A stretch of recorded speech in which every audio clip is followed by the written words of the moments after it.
Hello दोस्तों, अगर आप सीटेट में पेपर सेकेंड एसएसटी की तैयारी करना चाहते हैं तो ये वीडियो बहुत ही महत्वपूर्ण है। तो आज हम जो करने वाले हैं एनसीईआरटी बुक क्लास 6 में ज्योग्राफी के चैप्टर नंबर 4 को।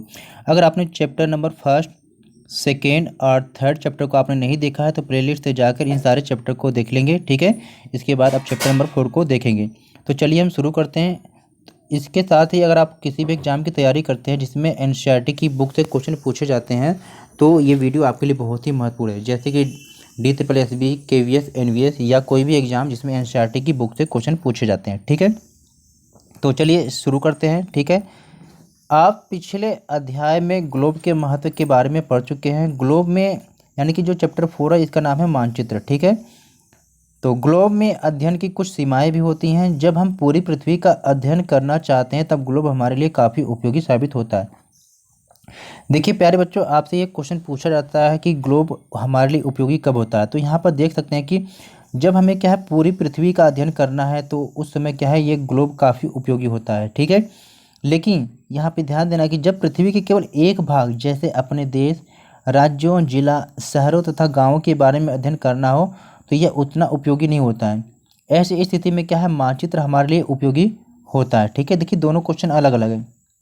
जब पूरी पृथ्वी का अध्ययन करना है आपको तब ग्लोब आपके लिए उपयोगी होगा।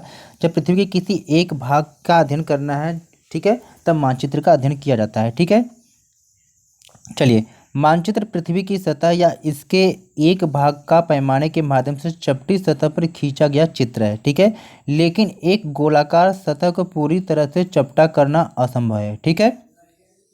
चलिए आगे देखेंगे। मानचित्र हमारे विभिन्न जरूरतों के लिए आवश्यक है, ठीक है। कुछ मानचित्र एक छोटे क्षेत्र को एवं कुछ तथ्यों को दर्शाता है। दूसरे मानचित्र में एक बड़ी किताब की तरह तथ्य हो सकते हैं।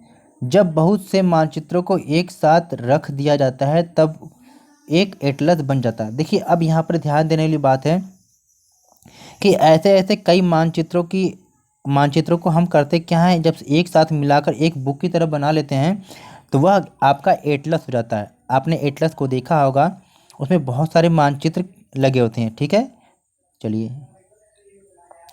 एटलस विभिन्न प्रकारों तथा अलग अलग पैमानों से खींची गई मापों पर आधारित है। मानचित्रों से एक ग्लोब की अपेक्षा हमें ज़्यादा जानकारी प्राप्त होती है। मानचित्र विभिन्न प्रकार के होते हैं जिनमें से कुछ को नीचे वर्णित किया गया। अब देखो यहाँ पर मानचित्र को आपका समझना है कि मानचित्र यहाँ पर कितने प्रकार के, लगभग 3 प्रकार का दिखाया गया है। इसकी कैटेगरी बांटी गई है। एक यहाँ पर क्या है, भौतिक मानचित्र। अब भौतिक मानचित्र क्या कहते हैं कि पृथ्वी के प्राकृतिक आकृतियाँ यानी कि पृथ्वी की जितनी भी प्राकृतिक आकृतियाँ हैं जिसमें क्या है पर्वत हैं, पठार हैं, मैदान हैं, नदियाँ हैं, महासागर हैं, इनको जो दर्शाने वाले मानचित्र होते हैं इनको क्या है भौतिक या उच्चावत मानचित्र कहते हैं, ठीक है। ये भी आप देख लेंगे कि कौन किसकी कैटेगरी में आते हैं, ठीक है ना। चलिए आगे देखते हैं। अब हम देखते हैं कि राजनैतिक मानचित्र क्या है, ठीक है। अब यहाँ पर दिया कि अगर इसमें हम क्या है राज्यों, नगरों, शहरों तथा गांवों और विश्व के विभिन्न देशों व राज्यों तथा उनकी सीमाओं को दर्शाने वाले को हम क्या कहते हैं, राजनीतिक मानचित्र कहते हैं। यानी कि अगर इनका अध्ययन किया जाता है तो वह राजनीतिक मानचित्र के अंतर्गत कहलाते हैं, ठीक है। बहुत अच्छा। अब देखिए यह थीमेटिक मानचित्र है। अब थीमेटिक मानचित्र होता क्या है इसको भी समझेंगे, ठीक है। कुछ मानचित्र विशेष जानकारियां प्रदान करते हैं जैसे सड़क मानचित्र, वर्षा मानचित्र, वन तथा उद्योग आदि के वितरण दर्शाने वाले मानचित्र इत्यादि। इस प्रकार के मानचित्र को क्या थीमेटिक मानचित्र कहते हैं। अगर आप इसी तरह की एनसीईआरटी की बुक को कवर करना चाहते हैं तो प्लीज़ वीडियो को लाइक शेयर जरूर करना और चैनल को सब्सक्राइब जरूर कर लेना, ठीक है। क्योंकि आपको पता है हम एनसीईआरटी की सीरीज को कंप्लीट कर रहे हैं, ठीक है। इन मानचित्रों में दी गई सूचना के आधार पर उचित नामकरण किया जाता है। अब यहाँ पर ध्यान देना है। देखिए एक क्वेश्चन आपको यहाँ से बन जाता है कि मानचित्र के कितने घटक हैं। तो यहाँ पर मानचित्र के 3 घटक हैं, दूरी, दिशा, प्रतीक, ठीक है। अब यहाँ पर एक एक पॉइंट को सबको देखेंगे और समझेंगे। अब दूरी यहाँ पर क्या है, ठीक है। देखिए मानचित्र एक आरेखण होता है जो कि पूरे विश्व या उसके एक भाग को छोटा कर कागज के एक पन्ने पर दर्शाता है, या कह सकते हैं कि मानचित्र छोटे पैमाने पर खींचे जाते हैं। आपने देखा है कि एक छोटे से मैप पे पूरे विश्व को दिखा दिया जाता है, ठीक है।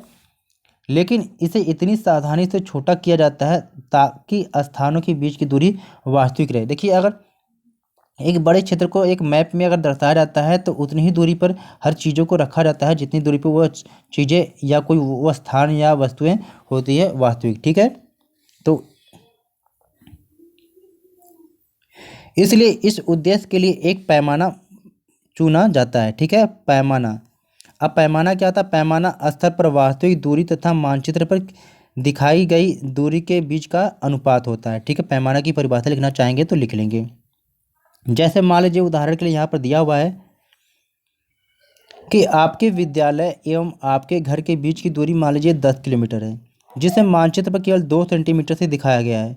ठीक है, अब इसका अभिप्राय यह है कि मानचित्र का जो 1 सेंटीमीटर बराबर कितना है? 5 किलोमीटर है। ठीक है, क्योंकि जब 2 किलोमीटर बराबर 10 है, सॉरी 2 सेंटीमीटर बराबर जब 10 किलोमीटर है तो 1 सेंटीमीटर बराबर कितना? 5 किलोमीटर माना गया है। ठीक है, आपके रेखा चित्र का जो पैमाना होगा इस प्रकार से 1 सेंटीमीटर बराबर 5 किलोमीटर। अब मैप पे जितना भी अगर 1 सेंटीमीटर दिखाया जाएगा तो उसको मानेंगे वो उसकी दूरी 5 किलोमीटर है। ठीक है, इस प्रकार पैमाना किसी भी मानचित्र के लिए बहुत महत्वपूर्ण होता है। अगर आपको पैमाने की जानकारी है तो आप मानचित्र पर दिए गए किसी भी दो स्थानों के बीच की दूरी का पता लगा सकते हैं। ठीक है, चलिए आप देखेंगे, जब बड़े क्षेत्रफल वाले भागों जैसे महाद्वीपों या देशों को कागज पर दिखाना होता है तब हम लोग छोटे पैमाने का उपयोग करते हैं। उदाहरण के लिए मानचित्र पर 5 सेंटीमीटर स्थल के 500 किलोमीटर को दर्शाता है। इसको छोटे पैमाने वाला मानचित्र भी कहते हैं। ठीक है, इन सारी चीज़ों को बारीकी से पढ़ेंगे। जब एक छोटे क्षेत्रफल वाले भाग जैसे आपके गांव या शहर को कागज पर दिखाना होता है तब हम बड़े पैमाने का उपयोग करते हैं। ठीक है, जब छोटे क्षेत्रों को हम मैप में दर्शाते हैं तो बड़े पैमाने का यूज करते हैं। जब बड़े क्षेत्रों को छोटे पैमाने मैप पे जब दर्शाते हैं तो छोटे पैमाने का यूज करते हैं। ठीक है, छोटे वाले मानचित्र का। ठीक है,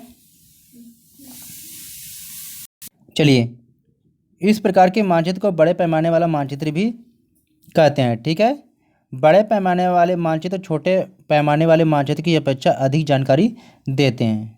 अब यहाँ पर देखेंगे कि चित्र के माध्यम से सारा चीज़ दर्शाया गया है कि यहाँ सामुदायिक केंद्र है, यहाँ पर पेड़, ये खेल का मैदान है, यहाँ पर दुकानें हैं, और ये आपका विद्यालय है। ठीक है, ये कुआं है, ये विकास का घर है।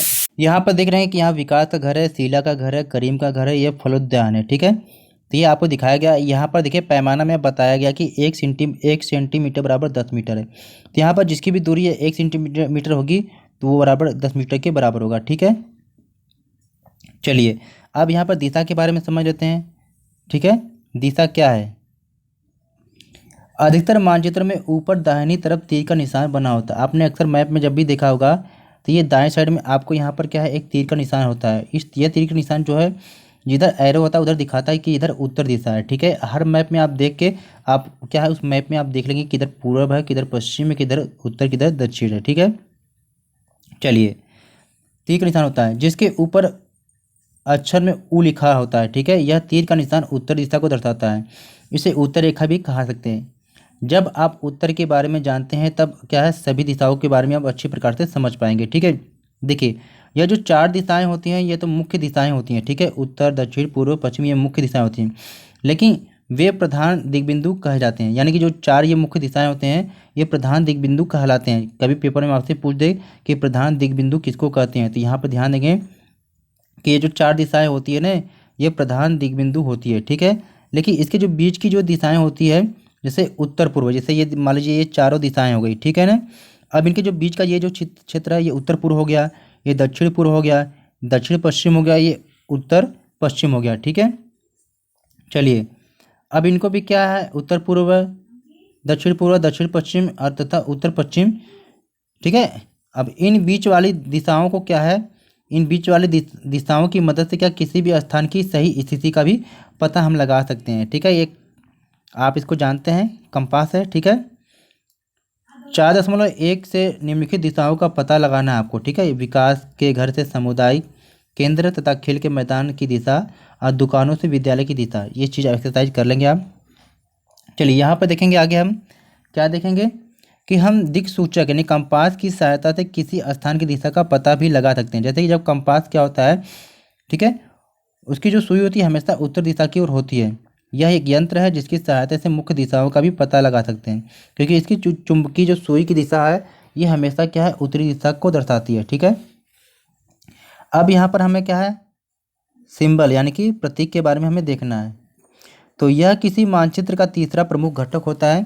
किसी भी मानचित्र पर वास्तविक आकार एवं प्रकार में विभिन्न आकृतियों जैसे भवन, सड़कों, पुलों, वृक्षों, रेल की पटरियां तथा कुएं को दिखाना संभव नहीं है। यानी तो होता क्या है कि इसलिए वे निश्चित अक्षरों, छायाओं, रंगों एवं चित्रों तथा रेखाओं का उपयोग करके दर्शाया जाता है। आपने देखा होगा कि चित्र पे क्या है, जहाँ पर ब्लू कलर का दिखाया जाता है यानी तालाब को दिखाया जाता है। ठीक है, इन सारी चीज़ों को दिखाया जाता है। आप चित्र में देखेंगे यहाँ पर बहुत सारे जो प्रतीक है दिखाए गए सिंबल। ठीक है, जैसे यहाँ पर चित्र में देख लेंगे आप। अब यहाँ पर रेलवे लाइन को दिखाया गया है कि भाई बड़ी लाइन है, मीटर लाइन है और रेलवे स्टेशन है। इनको कैसे दिखाया गया है, ये मान लीजिए बड़ी लाइन हो गया, ये मीटर लाइन, ये रेलवे लाइन आपका हो गया। ठीक है, अब यहाँ पर देखेंगे क्या है, ये आपके सड़क है, इसमें सड़क कुछ पक्की होगी कुछ कच्ची होगी। ठीक है, ये पक्की सड़क हो गया, ये कच्ची सड़क हो गया। ठीक है, अब यहाँ पर सीमा दिखाया गया कौन सी, अंतर्राष्ट्रीय और राज्य और जिला की सीमा हो गया। ये अंतर्राष्ट्रीय हो गया, ये राज्य की सीमा, ये जिला की सीमा हो गया। ठीक है, अब यहाँ पर नदियों के बारे में दिखाया गया है कि नदी कहाँ, कुआं कहाँ है, कुआं कैसे होगा, तालाब होगा, नहर होगा कैसे, पुल कैसे होगा। अब देखिए इसको नदी को दर्शाया गया है, इसको कुआं को दर्शाया गया है, ये तालाब आपका है, ये आपकी नहर दिखाया गया है, ये आपको पुल को दर्शाया गया है।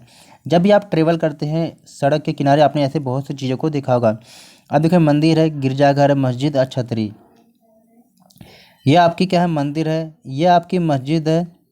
ठीक है, सॉरी ये गिरजाघर आपका है, ये मस्जिद है, ये आपकी छतरी है। ठीक है, अब यहाँ पर क्या है, post office, post and telegraph office और पुलिस स्टेशन को कैसे दर्शाया गया है, पीओ लिखा मिलेगा आपको तो वो पोस्ट ऑफिस हो गया।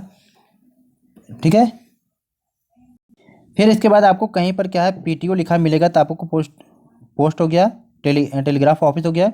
अब पीएस आपको मिलेगा तो वो पुलिस स्टेशन हो गया। ठीक है, इसी प्रकार से बस्ती या कब्रिस्तान को कैसे शो किया गया है, ये देखिए आपको ऐसे सिंबल मिलेंगे तो ये आपकी बस्ती हो गई, ये ऐसे सिंबल मिलेंगे ये कब्रिस्तान हो गया। ठीक है, अब पेड़ और घास को कैसे सिंबल शो किया गया है, जब ऐसे आपको दिखेंगे ये पेड़ हो गया, ऐसे जब झाड़ियों की तरह दिखेगा ये आपकी क्या है, घास हो गई। ठीक है, तो इसको जरूर देखेंगे, पढ़ेंगे कि इसमें से क्वेश्चन एक जरूर आएंगे। ठीक है, चलिए आगे देखते हैं। अब इनके द्वारा मानचित्र से जानकारी अच्छी प्रकार से मिलती है। अब मानचित्रों की एक विश्वव्यापी भाषा होती है जिसे सभी आसानी से समझ सकते हैं। इन प्रतीकों के उपयोग के संबंध में एक अंतर्राष्ट्रीय सहमति है। ठीक है, अब देखिए ये रूढ़, ये क्या है, रूढ़ है, प्रतीक कहे जाते हैं। यानी सारे जो प्रतीक है इनको क्या है, रूढ़ प्रतीक कहे जाते हैं। ठीक है, अब इनको भी यहाँ पर देख लेंगे। ठीक है, ये मैप है, इसमें देख लेंगे। चलिए आगे देखेंगे। कुछ रूढ़ प्रतीक जो 4.3 में भी दर्शाए गए हैं। विभिन्न रंगों का उपयोग भी इसी उद्देश्य से किया जाता है। उदाहरण के लिए सामान्यतः नीले रंग का जो उपयोग है जलाशयों के लिए किया जाता है, भूरा रंग पर्वत के लिए, पीला रंग पठारों के लिए, हरा रंग मैदानों के लिए। अब देखो दोस्तों यहाँ से भी क्वेश्चन पूछे जाएंगे, इसको आपको नोट कर लेना है यहाँ पर अच्छे तरीके से।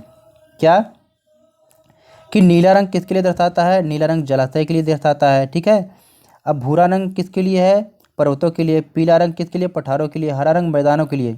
ये नोट कर लेंगे। अब चलिए हम रेखा चित्र के बारे में समझते हैं। ठीक है, रेखा चित्र क्या होता है। चलिए, रेखा चित्र एक आरेखण है जो पैमाने पर आधारित न होकर याददाश्त और स्थानीय प्रेक्षण पर आधारित होता है। कभी कभी किसी क्षेत्र के एक कच्चे आरेखण की आवश्यकता वहाँ के एक स्थान को दूसरे स्थान के सापेक्ष दिखाने के लिए होती है। मान लीजिए कि आप अपने मित्र के घर जाना चाहते हैं लेकिन आपको रास्ते की जानकारी नहीं है। आपका मित्र अपने घर के रास्ते को बताने के लिए एक कच्चा आरेखण बना सकता है कि इस प्रकार कच्चे आरेखण को बिना पैमाने की सहायता से खींचा जाता है। इसे रेखाचित्र मानचित्र कहते हैं। और यानी कोई भी पैमाना अगर हो जिनको क्या है,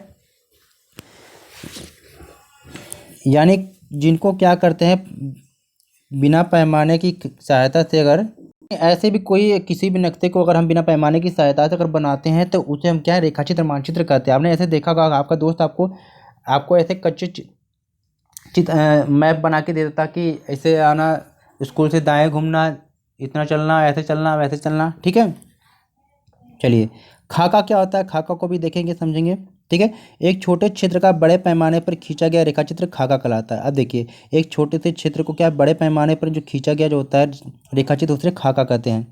एक बड़े पैमाने वाले मानचित्र से हमें बहुत ही जानकारियाँ प्राप्त होती हैं, लेकिन कुछ ऐसी चीज़ें होती हैं जिन्हें हम कभी कभी जानना चाहते हैं, जैसे किसी कमरे की लंबाई एवं चौड़ाई, जिसे मानचित्र में नहीं दिखाया जा सकता है। उस समय हम लोग बड़े पैमाने वाला एक रेखाचित्र खींच सकते हैं, जिसे क्या कहते हैं, खाका कहते हैं। तो प्यारे दोस्तों, देखिए हमने इसमें क्या है, बहुत ही अच्छे तरीके से सरल भाषा में इस चैप्टर को पूरा कंप्लीट रूप से समझ लिया। तो प्लीज़ कोई भी आपके क्वेश्चन है, कोई डाउट है तो कमेंट में आप पूछ सकते हैं। प्लीज़ वीडियो को लाइक शेयर जरूर करना, और इसी तरह की सारे एनसीईआरटी की सीरीज को देखने के लिए, पूरी किताब को पढ़ने के लिए हमारे चैनल को सब्सक्राइब जरूर कर लेंगे, और इससे अपने दोस्तों तक भी वीडियो को ज़्यादा से ज़्यादा शेयर करना, जिससे हमें मोटिवेशन मिले, तो हम आपके लिए सभी चैप्टर को बहुत जल्दी लेकर आएंगे। चलिए फिर मिलते हैं एक नई वीडियो के साथ, तब तक नमस्कार।